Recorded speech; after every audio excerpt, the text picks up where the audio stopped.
Chris Mackowski of Emerging Civil War. I am in Oklahoma City at the scene of the Oklahoma City National Memorial. It was back in 1995 on April 19th when terrorists blew up the federal office building here.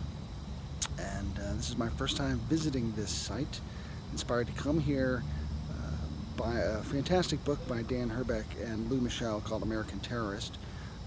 They kind of wrote the first draft, the history. I strongly urge you to read the book. And it's a place I've always wanted to come since reading that book.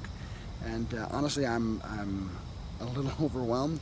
I've been fighting back a lot of tears, quite frankly.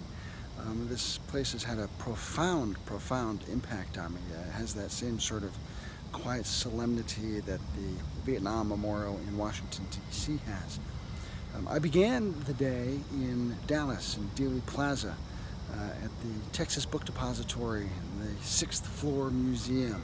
A place I'd always wanted to go is to see the area where JFK had been assassinated back in 1963.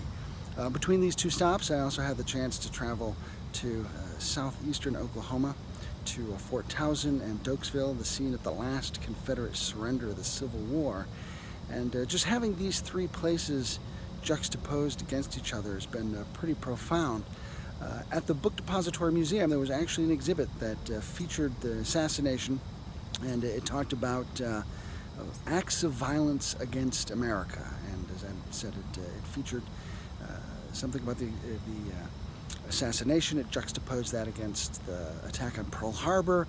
It juxtaposed that against the attack here at Oklahoma City, and it talked about the World Trade Center as well. And if I think about the place of the Civil War in that as an attack against America and these acts of extreme violence that get at the very heart of our national character, I'm still processing all that, quite frankly. But I was quite eager after going to the Book Depository and seeing that exhibit and seeing that specifically mentioned this place to come up here tonight and experience it for myself. I'm sure that I'll write about this, and I'll talk more about the memorial and the symbolism here and kind of get my thoughts together. But I just want to kind of capture this while it was still raw and invite you to think about those acts of violence against America.